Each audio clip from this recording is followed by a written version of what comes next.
Assalamualaikum warahmatullahi wabarakatuh. Ketemu lagi di Santo SPM Channel ya.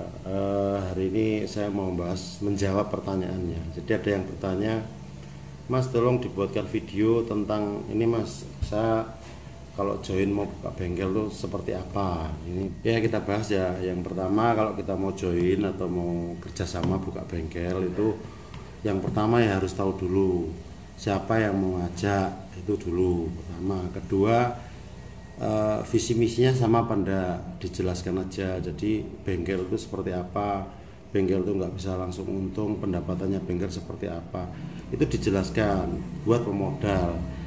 Biasanya yang sering terjadi itu kan di PHP atau dijanjikan untung yang besar gini dan yang lain-lain, janji-janji manis lah. Nah itu nggak bagus, lebih baik disampaikan di depan. Itu mau buka itu visi misinya sama dulu. Setelah visi misi sama, orangnya juga tahu usaha bengkel itu, terus kemudian pendapatannya dari mana, hitungannya seperti apa, terus kemudian dari modal yang dikeluarkan itu kira-kira bisa balik modal itu berapa.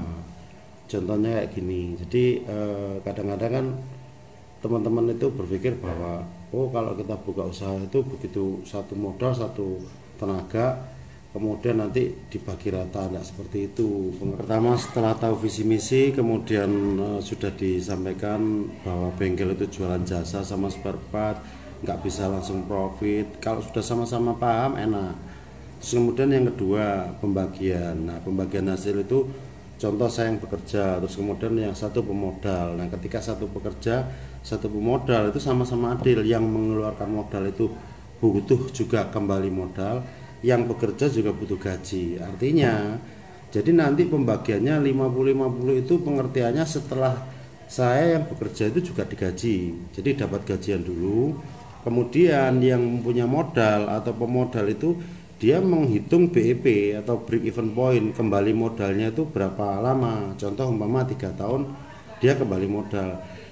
Dari modal yang dikeluarkan itu dibagi 3 tahun. Nah 3 tahun ketemunya setiap bulan berapa. Jadi yang bekerja itu mendapat gaji, kemudian yang punya modal itu setiap bulan itu juga dikeluarkan untuk mengembalikan modal tadi, baru sisa berapa keuntungannya. Nah setelah dipotong operasional dan yang lain-lain. Artinya keuntungan itu kan net profit ya. Saya ngomong net profit itu kan dari jasa, kemudian keuntungan spare part dikurangi operasional.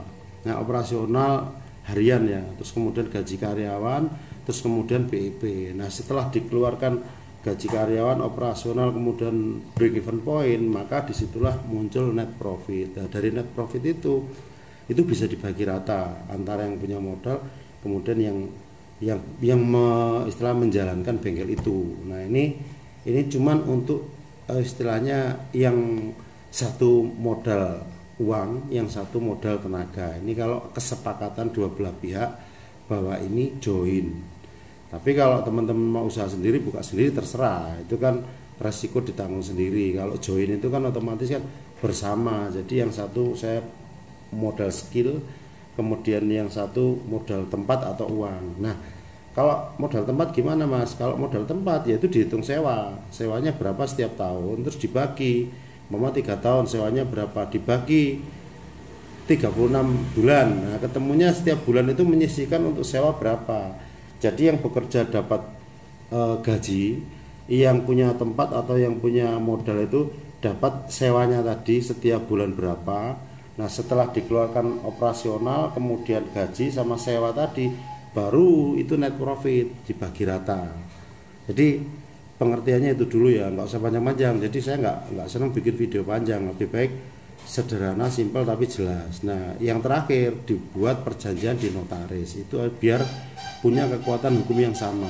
Oke ya, mungkin itu. Kalau ada pertanyaan silahkan dicatat di kolom komentar, nanti kita bahas di video selanjutnya. Terima kasih, mudah-mudahan ada manfaatnya buat yang istilah buat Mas Wahyu yang bertanya ini, mudah-mudahan ini ada manfaatnya. Terima kasih. Wassalamualaikum warahmatullahi wabarakatuh.